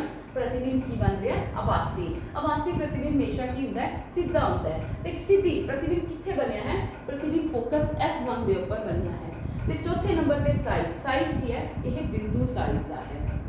ਸੋ ਇਸ ਇਜ਼ ਦਾ ਫਸਟ ਕੇਸ, ਜਦੋਂ ਆਪਾਂ ਵਸਤੂ ਨੂੰ ਕਿੱਥੇ ਲੈਂਦੇ ਆ, ਅਨੰਤ ਤੇ ਲੈਂਦੇ ਆ। ਉਸ ਤੋਂ ਬਾਅਦ ਸੈਕਿੰਡ ਕੇਸ ਦੇ ਵਿੱਚ ਆਪਾਂ ਲੈ ਕੇ ਚੱਲਦੇ ਆ, ਜਦੋਂ ਵਸਤੂ ਨੂੰ ਆਪਾਂ 2F1 ਤੋਂ ਪਰੇ, ਕਿਉਂਕਿ ਸਾਰੇ ਕੇਸ ਤੁਹਾਡੇ ਮੈਂ ਸਾਹਮਣੇ ਰੱਖਾਂਗੀ, ਫਿਰ ਉਸ ਤੋਂ ਬਾਅਦ ਆਪਾਂ ਰਿਜ਼ਲਟ ਦੇਖਾਂਗੇ ਕਿ ਕੀ ਰਿਜ਼ਲਟ ਬਣਦਾ ਹੈ। ਸੈਕਿੰਡ ਕੇਸ ਦੇ ਵਿੱਚ ਆਪਾਂ ਵਸਤੂ ਨੂੰ ਕਿੱਥੇ ਰੱਖਿਆ, 2F1 ਤੋਂ ਪਰੇ। ਸੇਮ ਉਸੇ ਤਰੀਕੇ ਨਾਲ 3 ਸੈਂਟੀਮੀਟਰ ਦੀ ਤੁਸੀਂ ਪ੍ਰਕਾਰ ਖੋਲੋਗੇ, ਪ੍ਰਕਾਰ ਖੋਲ ਕੇ ਇੱਕ ਗੋਲਾ ਬਣਾਓਗੇ, ਉਹਦਾ ਕੇਂਦਰ ਜਦੋਂ ਲੱਭ ਜਾਏਗਾ, ਕੇਂਦਰ ਲੱਭਣ ਤੋਂ ਬਾਅਦ ਇੱਥੇ ਇੱਕ ਲਾਈਨ ਖਿੱਚੋਗੇ, ਲਾਈਨ ਨੂੰ ਦੋਨੋਂ ਪਾਸੇ ਕੀ ਹੈ ਵਧਾ ਦੋਗੇ। ਲਾਈਨ ਖਿੱਚਣ ਦਾ ਮਕਸਦ ਇਹ ਹੋਏਗਾ ਕਿ ਦੂਜਾ ਗੋਲਾ ਵੀ ਆਪਾਂ ਉਸੇ ਲਾਈਨ ਤੇ ਕੇਂਦਰ ਲੱਭ ਲੈ ਕੇ ਬਣਾਉਣਾ ਹੈ। ਦੂਜਾ ਗੋਲਾ ਆਪਾਂ ਇਸੇ ਤਰੀਕੇ ਦੇ ਨਾਲ ਕੀ ਲਾਈਕ ਦਿਸ ਇੱਥੇ ਬਣਾਵਾਂਗੇ। ਇਹਦਾ ਕੇਂਦਰ ਦੋਨਾਂ ਨੇ ਕੀ ਹੈ 2F1 ਲੈ ਲਾਂਗੇ, ਇਸ ਨੂੰ ਆਪਾਂ ਲੈ ਲਾਂਗੇ 2F2। ਆਪ ਕੀ ਬਣ ਜਾਏਗਾ ਆਪਣੇ ਕੋਲੇ S2 ਇਸ ਤਰ੍ਹਾਂ ਨਾਲ ਆਪਾਂ ਇੱਥੇ ਜੋੜ ਦਾਂਗੇ, ਇਹ ਆਪਣੇ ਕੋਲੇ ਆ ਜਾਏਗਾ ਅਵਤਲ ਲੈਂਸ। ਜਦੋਂ ਆਪਣੇ ਕੋਲੇ ਅਵਤਲ ਲੈਂਸ ਆ ਗਿਆ, ਆਪਾਂ ਇਸ ਪੋਰਸ਼ਨ ਨੂੰ ਕੀ ਕਰ ਦਾਂਗੇ, ਰਿਮੂਵ ਕਰ ਦਾਂਗੇ। ਸਿਰਫ ਆਪਾਂ ਕੀ ਵਕਰ ਤੱਕ ਕੇਂਦਰ ਲੱਭਣੇ ਸੀ, ਉਹ ਕੰਮ ਲੱਗ ਗਏ। ਹੁਣ ਇੱਥੇ ਆਪਾਂ ਕੀ ਆ ਜਾਏਗਾ, ਸੈਂਟਰ 'ਚ F1 ਆ ਜਾਊਗਾ, ਇੱਥੇ ਉਹ ਆ ਜਾਏਗਾ, ਇੱਥੇ ਸੈਂਟਰ 'ਚ ਕੀ ਆ ਜਾਏਗਾ F2 ਆ ਜਾਏਗਾ ਲਾਈਕ ਦਿਸ। ਹੁਣ ਉਸ ਤੋਂ ਬਾਅਦ ਦੇਖੋ ਤੁਸੀਂ ਆਪਾਂ ਕੀ ਕਰਨਾ ਹੈ, ਵਸਤੂ ਨੂੰ ਕਿੱਥੇ ਲੈਣਾ ਹੈ, 2F1 ਤੋਂ ਪਰੇ ਲਾਈਕ ਦਿਸ। ਵਸਤੂ ਨੂੰ ਲਿਆ ਆਪਾਂ 2F1 ਤੋਂ ਪਰੇ A। ਪਹਿਲੀ ਕਿਰਨ ਕੀ ਆਏਗੀ, ਮੁੱਖ ਧੁਰੇ ਦੇ ਸਮਾਂਤਰ, ਇਸ ਤਰ੍ਹਾਂ। ਜਦੋਂ ਪਹਿਲੀ ਕਿਰਨ ਮੁੱਖ ਧੁਰੇ ਦੇ ਸਮਾਂਤਰ ਆਉਂਦੀ ਹੁੰਦੀ ਹੈ, ਜਿਹੜੀ ਕਿਰਨ ਮੁੱਖ ਧੁਰੇ ਦੇ ਸਮਾਂਤਰ ਜਾਂਦੀ ਹੈ ਉਹ ਪਰਵਰਤਨ ਤੋਂ ਬਾਅਦ ਕਿੰਨੇ ਚ ਲੱਗਦੀ ਹੈ, ਹਮੇਸ਼ਾ ਫੋਕਸ ਤੋਂ। ਸੋ ਇਸ ਲਾਈਨ ਇਹਨੂੰ ਆਪਾਂ ਕਿੰਨੇ ਚੋਂ ਕ੍ਰੋਸ ਕਰਾਵਾਂਗੇ, ਆਪਾਂ ਫੋਕਸ ਤੋਂ ਇਸ ਤਰ੍ਹਾਂ ਅਪਵਰਤਿਤ ਹੋ ਜਾਏਗੀ। ਦੂਸਰੀ ਕਿਰਨ ਆਪਾਂ ਕੀ ਲਵਾਂਗੇ, ਜਿਹੜੀ ਕਿ O ਦੇ ਵਿੱਚੋਂ ਲੰਘ ਕੇ ਜਾਂਦੀ ਹੈ, ਇਸ ਤਰ੍ਹਾਂ ਸਕੇਲ ਨਾਲ ਮਿਲਾ ਕੇ ਇਸ ਨੂੰ ਆਪਾਂ O ਦੇ ਵਿੱਚੋਂ ਹੀ ਕ੍ਰੋਸ ਕਰਾਵਾਂਗੇ। ਤੇ ਜਦੋਂ ਆਪਾਂ ਅਵਤਲ ਲੈਂਸ ਦੇ ਵਿੱਚ ਕੀ ਪ੍ਰਕਾਸ਼ ਦੀ ਕਿਰਨ ਫੋਕਸ ਤੋਂ ਨਹੀਂ ਲੱਗੇਗੀ, ਪ੍ਰਕਾਸ਼ ਦੀ ਕਿਰਨ ਕੀ ਹੋਏਗੀ, ਪ੍ਰਕਾਸ਼ ਦੀ ਜੋ ਕਿਰਨ ਹੈ ਉਹ ਅਪਸਾਰਿਤ ਹੋ ਜਾਏਗੀ ਲਾਈਕ ਦਿਸ, ਕਿਉਂਕਿ ਇਹ ਪ੍ਰਕਾਸ਼ ਦੀ ਕਿਰਨਾਂ ਨੂੰ ਕੀ ਕਰਦਾ ਹੈ, ਖਿੰਡਾ ਦਿੰਦਾ ਹੈ। ਸੋ ਇਹਦੇ ਵਿੱਚ ਦੇਖੋ ਪ੍ਰਕਾਸ਼ ਦੀ ਕਿਰਨ ਜਿਹੜੀ ਕਿ ਮੁੱਖ ਧੁਰੇ ਦੇ ਸਮਾਂਤਰ ਆਈ ਹੈ, ਉਹ ਪਰਤਨ ਤੋਂ ਬਾਅਦ ਕੀ ਹੈ, ਇਸ ਤਰ੍ਹਾਂ ਨਾਲ ਕੀ ਹੈ, ਕਿਉਂਕਿ ਇਹ ਪ੍ਰਕਾਸ਼ ਦੀ ਕਿਰਨਾਂ ਨੂੰ ਕੀ ਹੈ, ਖਿੰਡਾਉਂਦਾ ਹੈ। ਇਹ ਕਿਰਨ ਕੀ ਹੈ, ਇਸ ਸਾਈਡ ਦੇ ਉੱਪਰ ਚਲੀ ਜਾਏਗੀ। ਦੂਸਰੀ ਜਿਹੜੀ ਪ੍ਰਕਾਸ਼ ਦੀ ਕਿਰਨ ਹੈ ਉਹ ਆਪਾਂ ਕਿਹੜੀ ਲੈ ਕੇ ਚੱਲਾਂਗੇ, ਜਿਹੜੀ F ਦੇ ਵਿੱਚੋਂ ਲੱਗਦੀ ਹੈ, F ਦੇ O ਚੋਂ ਲੱਗਦੀ ਹੈ ਪ੍ਰਕਾਸ਼ੀ ਕੇਂਦਰ, ਜਿਹੜੀ O ਚੋਂ ਲੱਗਦੀ ਹੈ ਉਹ ਸਿੱਧੀ ਉਹਦੇ ਵਿੱਚੋਂ ਲੰਘ ਕੇ ਚਲੀ ਜਾਏਗੀ। ਸੋ ਹੁਣ ਦੇਖੋ ਤੁਸੀਂ ਪਹਿਲੀ ਕਿਰਨ ਜਿਹੜੀ ਮੁੱਖ ਧੁਰੇ ਦੇ ਸਮਾਂਤਰ ਸੀਗੀ, ਉਹ ਕੀ ਹੈ, ਅਪਵਰਤਨ ਤੋਂ ਬਾਅਦ ਕੀ ਹੈ, ਬਾਹਰ ਨਿਕਲ ਗਈ, ਅਪਸਾਰਿਤ ਹੋ ਗਈ, ਕਿਉਂਕਿ ਅਵਤਲ ਲੈਂਸ ਹੈ, ਕਿਰਨਾਂ ਨੂੰ ਇਕੱਠਾ ਨਹੀਂ ਕਰਦਾ, ਖਿਲਾਰਦਾ ਹੈ, ਕਿਰਨ ਕੀ ਹੈ, ਬਾਹਰ ਚਲੀ ਗਈ। ਦੂਸਰੀ ਜਿਹੜੀ ਪ੍ਰਕਾਸ਼ ਦੀ ਕਿਰਨ ਉਹ ਚੋਂ ਲੰਘੀ ਸੀ, ਉਹ ਸਿੱਧੀ ਉਹਦੇ ਚੋਂ ਲੰਘ ਕੇ ਚਲੇਗੀ। ਸੋ ਇਹ ਦੋਨੋਂ ਕਿਰਨਾਂ ਕਿਤੇ ਵੀ ਫਿਰ ਮੀਟ ਨਹੀਂ ਕਰ ਰਹੀਆਂ, ਪਰ ਜਦੋਂ ਪਿੱਛੇ ਵਧਾਵਾਂਗੇ ਤਾਂ ਮੀਟ ਕਰਨਗੀਆਂ। ਇਹ ਕਿਰਨ ਇਹ ਵਾਲੀ ਹੈ, ਇਹਨੂੰ ਆਪਾਂ ਪਿੱਛੇ ਵਧਾਵਾਂਗੇ ਤਾਂ ਇਹਦਾ ਪ੍ਰਤੀਬਿੰਬ ਕਿੱਥੇ ਬਣ ਜਾਏਗਾ, ਇਸ ਜਗ੍ਹਾ ਤੇ। ਇੱਥੇ ਕੀ ਬਣ ਗਿਆ, ਦੋਨੋਂ ਕਿਰਨਾਂ ਇੱਥੇ ਮਿਲ ਰਹੀਆਂ, ਪ੍ਰਤੀਬਿੰਬ A' B' ਇਸ ਜਗ੍ਹਾ ਤੇ ਬਣ ਗਿਆ, ਕਿੰਨੇ ਵਿਚਕਾਰ ਬਣਿਆ, F1 ਤੇ O ਦੇ ਵਿਚਕਾਰ। ਸੋ ਇਹਦਾ ਮਤਲਬ ਜਦੋਂ ਵਸਤੂ ਨੂੰ ਆਪਾਂ 2f1 ਤੋਂ ਪਰੇ ਲੈ ਕੇ ਚੱਲਦੇ ਆ ਤਾਂ ਉਸ ਟਾਈਮ ਦੇ ਵਿੱਚ ਜਿਹੜੀ ਪ੍ਰਕਾਸ਼ ਦੀ ਕਿਰਨ ਹੈ ਪਹਿਲੀ ਜਿਹੜੀ ਮੁੱਖ ਧੁਰੇ ਦੇ ਸਮਾਂਤਰ ਹੈ ਉਹ ਬਾਹਰ ਨਿਕਲ ਗਈ, ਖਿਲਰ ਗਈ। ਦੂਸਰੀ ਜਿਹੜੀ ਸੀ ਆਪਾਂ O ਦੇ ਵਿੱਚੋਂ ਡਾਇਰੈਕਟ ਕ੍ਰੋਸ ਕਰਾਤੀ, ਪਿੱਛੇ ਵਧਾਉਣ ਨਾਲ ਦੋਨੋਂ ਕਿਰਨਾਂ ਕਿਤੇ ਵੀ ਨਹੀਂ ਮਿਲਦੀਆਂ, ਬਾਹਰ ਜਾ ਰਹੀਆਂ, ਪਰ ਪਿੱਛੇ ਵਧਾਉਣ ਨਾਲ ਇੱਥੇ ਮਿਲਦੀਆਂ। ਇਹਦਾ ਮਤਲਬ ਪ੍ਰਤੀਬਿੰਬ ਇੱਥੇ ਬਣਿਆ ਹੈ ਤਾਂ ਪ੍ਰਤੀਬਿੰਬ ਕਿਹਦੇ ਵਿਚਕਾਰ ਬਣਿਆ, f1 ਤੇ O ਦੇ ਵਿਚਕਾਰ ਬਣਿਆ। ਤੀਸਰਾ ਕੇਸ ਆਪਾਂ ਲੈ ਕੇ ਚੱਲਦੇ ਆ ਜਦੋਂ ਵਸਤੂ 2f1 ਤੇ ਹੋਵੇ। ਸੇਮ ਉਸੇ ਤਰੀਕੇ ਨਾਲ ਤੁਸੀਂ ਕੀ ਹੈ ਇੱਕ ਗੋਲਾ ਲਓਗੇ, ਇਸ ਤਰ੍ਹਾਂ ਨਾਲ ਗੋਲਾ ਖਿੱਚੋਗੇ, 3 ਸੈਂਟੀਮੀਟਰ ਪ੍ਰਕਾਰ ਲੈ ਕੇ ਕੇਂਦਰ ਲੱਭੋਗੇ, ਕੇਂਦਰ ਦੇ ਵਿੱਚੋਂ ਕੀ ਹੈ ਇੱਕ ਲਾਈਨ ਖਿੱਚੋਗੇ ਇਸ ਤਰੀਕੇ ਦੇ ਨਾਲ। ਲਾਈਨ ਨੂੰ ਖਿੱਚਣ ਤੋਂ ਬਾਅਦ ਕੀ ਹੈ ਐਸੇ ਲਾਈਨ ਦੇ ਉੱਤੇ ਕੀ ਹੈ ਇੱਥੇ ਹੀ ਪ੍ਰਕਾਰ ਲਾਈਨ ਨੂੰ ਪੂਰਾ ਖਿੱਚ ਕੇ ਆਪਾਂ ਇਸ ਲਾਈਨ ਦੇ ਉੱਤੇ ਪ੍ਰਕਾਰ ਨੂੰ ਰੱਖ ਕੇ ਇੱਕ ਗੋਲਾ ਜਿਹੜਾ ਹੋਰ ਬਣਾਵਾਂਗੇ ਇਸ ਤਰੀਕੇ ਦੇ ਨਾਲ, ਲਾਈਕ ਦਿਸ। ਜਦੋਂ ਇਹ ਗੋਲਾ ਬਣ ਜਾਏਗਾ ਆਪਣੇ ਕੋਲ ਇਹਦਾ ਕੇਂਦਰ ਕੀ ਆ ਜਾਊਗਾ 2f1 ਤੇ ਇਸ ਦਾ ਕੇਂਦਰ ਕੀ ਆ ਜਾਊਗਾ 2f2 ਆ ਜਾਏਗਾ। ਹੁਣ ਇਹਨੂੰ ਵੀ ਆਪਾਂ ਮਿਲਾ ਦਾਂਗੇ ਤੇ ਉਸ ਤੋਂ ਬਾਅਦ ਇਹਨੂੰ ਵੀ ਆਪਾਂ ਮਿਲਾ ਦਾਂਗੇ, ਠੀਕ ਹੈ। ਉਸ ਤੋਂ ਬਾਅਦ ਆਪਾਂ ਇੱਥੇ ਕੀ ਇੱਕ ਮੇਜਰ ਲਾਈਨ ਖਿੱਚ ਦਾਂਗੇ, ਇਹਨੂੰ ਆਪਾਂ ਇਹਦੇ ਨਾਲ ਜੋੜ ਦਾਂਗੇ, ਇਹ ਪ੍ਰਕਾਸ਼ੀ ਕੇਂਦਰ ਆ ਜਾਊਗਾ। ਇਸ ਤਰ੍ਹਾਂ ਆਪਣੇ ਕੋਲੇ ਕੀ ਹੈ ਆਊਟਰ ਲੈਂਸ ਆ ਗਿਆ ਲਾਈਕ ਦਿਸ। ਇਹਨੂੰ ਆਪਾਂ ਰਿਮੂਵ ਕਰਤਾ ਐਂਡ ਇਸ ਪਾਰਟ ਨੂੰ ਵੀ ਆਪਾਂ ਰਿਮੂਵ ਕਰ ਦਿੱਤਾ। ਹੁਣ ਦੇਖੋ ਆਪਣੇ ਕੋਲੇ ਕੀ ਹੈ f1 ਕੀ ਹੈ ਇਹਦੇ ਸੈਂਟਰ 'ਚ ਆ ਗਿਆ, f2 ਕੀ ਹੈ ਇਹਦੇ ਸੈਂਟਰ। ਵਸਤੂ ਨੂੰ ਕਿਹੜੀ ਜਗ੍ਹਾ ਤੇ ਲੈਣਾ ਆਪਾਂ 2f1 ਦੇ ਉੱਪਰ ਲੈ ਲਾਈਕ ਦਿਸ। A B ਵਸਤੂ ਇੱਥੇ ਲਈ ਪਹਿਲੀ ਕਿਰਨ ਜਿਹੜੀ ਮੁੱਖ ਧੁਰੇ ਦੇ ਕੀ ਹੈ ਸਮਾਂਤਰ ਆਉਂਦੀ ਹੈ, ਇਸ ਦੇ ਨਾਲ ਮੁੱਖ ਧੁਰੇ ਦੇ ਸਮਾਂਤਰ ਆਏਗੀ। ਅਪਵਰਤਨ ਤੋਂ ਬਾਅਦ ਜਿਹੜੀ ਹੈ ਫੋਕਸ ਤੋਂ ਤਾਂ ਲੰਘੇਗੀ ਨਹੀਂ, ਪਰ ਫੋਕਸ ਦੇ ਵਿੱਚੋਂ ਆਂਦੀ ਹੋਈ ਜ਼ਰੂਰ ਪ੍ਰਤੀਤ ਹੋਏਗੀ। ਅਪਵਰਤਿਤ ਐਵੇਂ ਹੋਏਗੀ ਕਿ ਫੋਕਸ ਦੇ ਵਿੱਚੋਂ ਆਂਦੀ ਹੋਈ ਪ੍ਰਤੀਤ ਹੋਏਗੀ। ਆਪਾਂ ਨੂੰ ਪਤਾ ਹੈ ਕਿ ਜਿਹੜੀ ਕਿਰਨ ਮੁੱਖ ਧੁਰੇ ਦੇ ਸਮਾਂਤਰ ਹੁੰਦੀ ਹੈ, ਉੱਤਲ ਲੈਂਸ ਵਿੱਚ ਕੀ ਹੋਏਗਾ, ਉੱਤਲ ਲੈਂਸ ਦੇ ਵਿੱਚ ਜਿਹੜੀ ਕਿਰਨ ਮੁੱਖ ਧੁਰੇ ਦੇ ਸਮਾਂਤਰ ਮੁੱਖ ਧੁਰੇ ਦੇ ਆ ਜੋ ਮੁੱਖ ਧੁਰਾ ਹੈ ਇਹਦੇ ਜਿਹੜੇ ਸਮਾਂਤਰ ਹੋਏਗੀ ਉਹ ਕੀ ਹੈ ਫੋਕਸ ਤੋਂ ਲੰਘੇਗੀ। ਅਪਤਲ ਲੈਂਸ ਦੇ ਵਿੱਚ ਜਿਹੜੀ ਕਿਰਨ ਮੁੱਖ ਧੁਰੇ ਦੇ ਸਮਾਂਤਰ ਆਏਗੀ ਉਹ ਫੋਕਸ ਦੇ ਵਿੱਚੋਂ ਆਂਦੀ ਹੋਈ ਪ੍ਰਤੀਤ ਹੋਏਗੀ ਤੇ ਐਵੇਂ ਚਲੀ ਜਾਏਗੀ। ਸੋ ਪਹਿਲੀ ਕਿਰਨ ਆਪਾਂ ਇਹ ਵਾਲੀ ਲੈ ਲਈ, ਦੂਜੀ ਕਿਰਨ ਆਪਾਂ ਕਿਹੜੀ ਲੈ ਲਈ ਜਿਹੜੀ ਕਿ O ਦੇ ਵਿੱਚੋਂ ਲੰਘ ਕੇ ਜਾਂਦੀ ਲਾਈਕ ਦਿਸ। ਜਿਹੜੀ O ਚੋਂ ਲੰਘੇਗੀ ਉਹ ਸਿੱਧੀ ਐਵੇਂ ਚਲੇਗੀ। ਹੁਣ ਦੇਖੋ ਇੱਕ ਕਿਰਨ ਐਵੇਂ ਗਈ, ਦੂਜੀ ਕਿਰਨ ਐਵੇਂ ਗਈ, ਇਹਦਾ ਮਤਲਬ ਇਹ ਦੋਨੋਂ ਕਿਰਨਾਂ ਕਿਤੇ ਵੀ ਨਹੀਂ ਮਿਲ ਰਹੀਆਂ, ਪਰ ਜਦੋਂ ਪਿੱਛੇ ਵਧਾਉਂਦੇ ਫਿਰ ਕਿੱਥੇ ਮਿਲਦੀਆਂ ਇਸ ਜਗ੍ਹਾ ਤੇ। ਪ੍ਰਤੀਬਿੰਬ ਕਿੱਥੇ ਬਣਿਆ f1 ਤੇ O ਦੇ ਵਿਚਕਾਰ।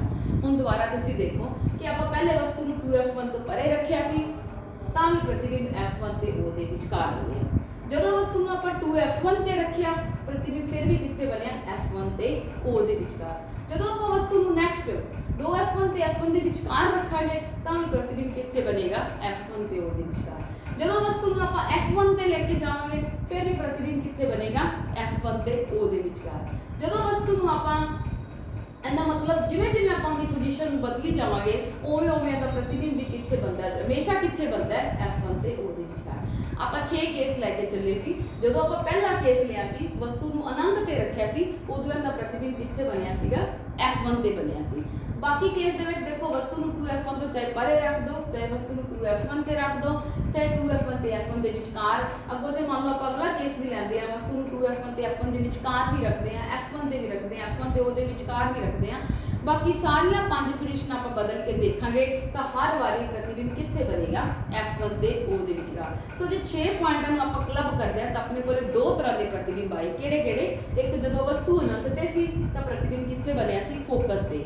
ਦੂਸਰਾ ਜਦੋਂ ਵਸਤੂ ਨੂੰ ਆਪਾਂ 2f1 ਤੋਂ ਪਰੇ ਜਾਂ 2f1 ਤੇ ਜਾਂ 2f1 ਤੇ f1 ਦੇ ਵਿਚਕਾਰ ਜਾਂ ਫਿਰ f1 ਤੇ ਜਾਂ f1 ਤੇ O ਦੇ ਵਿਚਕਾਰ 5 ਦੀਆਂ 5 ਪੋਜੀਸ਼ਨਾਂ ਬਦਲ ਕੇ ਜਿੱਥੇ ਮਰਜ਼ੀ ਰੱਖ ਦਈਏ ਹਮੇਸ਼ਾ ਪ੍ਰਤੀਬਿੰਬ ਕਿੱਥੇ ਬਣਦਾ ਹੈ f1 ਤੇ O ਦੇ ਵਿਚਕਾਰ। ਸੋ ਅਪਤਲ ਲਾਈਨ ਦੇ ਵਿੱਚ ਸਿਰਫ ਦੋ ਹੀ ਤਰ੍ਹਾਂ ਦੇ ਪ੍ਰਤੀਬਿੰਬ ਬਣਦੇ ਆ। ਕਿਹੜੇ? ਇੱਕ f1 ਤੇ ਬਣਦਾ ਹੈ, ਇੱਕ f1 ਤੇ O ਦੇ ਵਿਚਕਾਰ। ਹੁਣ ਇਹਦੇ ਵਿੱਚ ਦੇਖੋ ਪ੍ਰਕਾਸ਼ ਦੀਆਂ ਕਿਰਨਾਂ ਸੱਚਮੁੱਚ ਨਹੀਂ ਮਿਲਦੀਆਂ, ਸਿਰਫ ਪਿੱਛੇ ਵਧਾਉਣ ਨਾਲ ਮਿਲਦੀਆਂ ਪ੍ਰਤੀਤ ਹੁੰਦੀਆਂ। ਇਸ ਕਰਕੇ ਇਹਦੇ ਵਿੱਚ ਪ੍ਰਤੀਬਿੰਬ ਕੀ ਬਣ ਰਿਹਾ ਹੈ ਆਭਾਸੀ। ਆਭਾਸੀ ਪ੍ਰਤੀਬਿੰਬ ਹਮੇਸ਼ਾ ਕੀ ਹੁੰਦਾ ਹੈ ਸਿੱਧਾ। ਸਥਿਤੀ ਕੀ ਹੈ ਹਰ ਕੇਸ ਦੇ ਵਿੱਚ ਕੀ ਹੈ ਪ੍ਰਤੀਬਿੰਬ f1 ਤੇ O ਦੇ ਵਿਚਕਾਰ ਬਣ ਰਿਹਾ ਹੈ। ਸਾਈਜ਼ ਕੀ ਹੈ ਬਹੁਤ ਛੋਟਾ ਹੈ ਵਸਤੂ ਦੇ ਮੁਕਾਬਲੇ ਵਿੱਚ। ਸੋ ਪ੍ਰਤੀਬਿੰਬ ਸਾਈਜ਼ ਵਿੱਚ ਕੀ ਹੈ ਵਸਤੂ ਤੋਂ ਛੋਟਾ ਹੈ ਤੇ ਸਥਿਤੀ ਕੀ ਹੈ ਇਸਦੀ f1 ਤੇ O ਦੇ ਵਿਚਕਾਰ ਬਣਦਾ ਹੈ ਜਾਂ ਜਿਸ ਪਾਸੇ ਵਸਤੂ ਰੱਖੀ ਹੈ ਪ੍ਰਤੀਬਿੰਬ ਵੀ ਉਸੇ ਸਾਈਡ ਦੇ ਉੱਪਰ ਹੀ ਬਣਦਾ ਹੈ। ਸੋ ਓਵਰਆਲ ਕੰਕਲੂਜਨ ਕੀ ਨਿਕਲਦਾ ਹੈ ਕਿ ਜਦੋਂ ਉੱਤਲ ਲਾਈਨ ਦੇ ਵਿੱਚ ਆਪਾਂ ਪ੍ਰਤੀਬਿੰਬ ਦੀਆਂ ਵਿਸ਼ੇਸ਼ਤਾਵਾਂ ਪੜ੍ਹਦੇ ਹਾਂ, ਵਸਤੂ ਨੂੰ ਆਪਾਂ 6 ਪੋਜੀਸ਼ਨ ਤੇ ਰੱਖਦੇ ਹਾਂ ਤਾਂ ਆਪਣੇ ਕੋਲੇ 6 ਤਰ੍ਹਾਂ ਦੇ ਪ੍ਰਤੀਬਿੰਬ ਬਣਦੇ ਆ ਜਿਨ੍ਹਾਂ ਦੀਆਂ ਅਲੱਗ-ਅਲੱਗ ਵਿਸ਼ੇਸ਼ਤਾਵਾਂ ਹੁੰਦੀਆਂ। ਪਰ ਅਵਤਲ ਲੈਂਸ ਦੇ ਵਿੱਚ ਜਦੋਂ ਆਪਾਂ ਵਸਤੂ ਨੂੰ 6 ਪੋਜੀਸ਼ਨਾਂ ਤੇ ਰੱਖਦੇ ਹਾਂ ਤਾਂ ਉਹਦੇ ਵਿੱਚੋਂ ਆਪਣੇ ਕੋਲੇ ਦੋ ਤਰ੍ਹਾਂ ਦੇ ਪ੍ਰਤੀਬਿੰਬ ਬਣਦੇ ਆ। ਅਨੰਤ ਦੇ ਉੱਪਰ ਜਿਹੜਾ ਪ੍ਰਤੀਬਿੰਬ ਬਣਦਾ ਹੈ ਉਹ f1 ਤੇ ਬਣਦਾ ਹੈ। ਬਾਕੀ ਸਾਰੇ ਕੇਸਿਸ ਵਿੱਚ ਜਿਹੜਾ ਪ੍ਰਤੀਬਿੰਬ ਬਣਦਾ ਹੈ f1 ਤੇ O ਦੇ ਵਿਚਕਾਰ ਬਣਦਾ ਹੈ। ਤੇ ਉੱਤਲ ਲਾਈਨ ਦੇ ਵਿੱਚ ਪਹਿਲੇ 5 ਕੇਸ ਪ੍ਰਤੀਬਿੰਬ ਵਾਸਤਵਿਕ ਹੈ, 6ਵੇਂ ਚ ਪ੍ਰਤੀਬਿੰਬ ਕੀ ਹੈ ਆਭਾਸੀ ਹੈ ਜਿਹੜਾ ਕਿ ਪਿੱਛੇ ਬਣਦਾ ਹੈ ਲੈਂਸ ਦੇ। ਇਹਦੇ ਵਿੱਚ ਕੀ ਆਪਣੇ ਕੋਲ ਦੇਖੋ ਕੋਈ ਵੀ ਪ੍ਰਤੀਬਿੰਬ ਵਾਸਤੇ ਦੋ ਹੀ ਕੇਸ ਬਣੇ ਆਪਣੇ ਕੋਲੇ ਪ੍ਰਤੀਬਿੰਬ ਦੇ ਦੋਨੋਂ ਕੇਸ ਦੇ ਵਿੱਚ ਕੀ ਹੈ ਪ੍ਰਤੀਬਿੰਬ ਕੀ ਹੈ ਵਾਸਤਵਿਕ ਨਹੀਂ ਹੈ ਦੋਨੋਂ ਕੇਸ ਦੇ ਵਿੱਚ ਪ੍ਰਤੀਬਿੰਬ ਜਿਹੜਾ ਬਣ ਰਿਹਾ ਉਹ ਕੀ ਹੈ ਆਭਾਸੀ ਪ੍ਰਤੀਬਿੰਬ ਹੀ ਬਣਦਾ ਹੈ ਤੇ ਦੋਨੋਂ ਕੇਸ ਦੇ ਵਿੱਚ ਜਿਹੜਾ ਪ੍ਰਤੀਬਿੰਬ ਬਣਦਾ ਹੈ ਉਹ ਵਸਤੂ ਤੋਂ ਕੀ ਹੈ ਛੋਟਾ ਹੈ। ਇਹ ਸੀਗਾ ਆਪਣੇ ਕੋਲੇ ਉੱਤਲ ਲੈਂਸ ਤੇ ਅਵਤਲ ਲੈਂਸ ਦੁਆਰਾ ਬਣੇ ਹੋਏ ਪ੍ਰਤੀਬਿੰਬ ਜਦੋਂ ਵਸਤੂ ਨੂੰ ਆਪਾਂ ਅਲੱਗ-ਅਲੱਗ ਪੋਜੀਸ਼ਨਸ ਦੇ ਉੱਪਰ ਰੱਖਦੇ ਹਾਂ। ਇਸ ਦੇ ਨਾਲ ਆਪਣਾ ਇਹ ਟੌਪਿਕ ਖਤਮ ਹੁੰਦਾ ਹੈ। Next topic we will start on tomorrow. Thank you.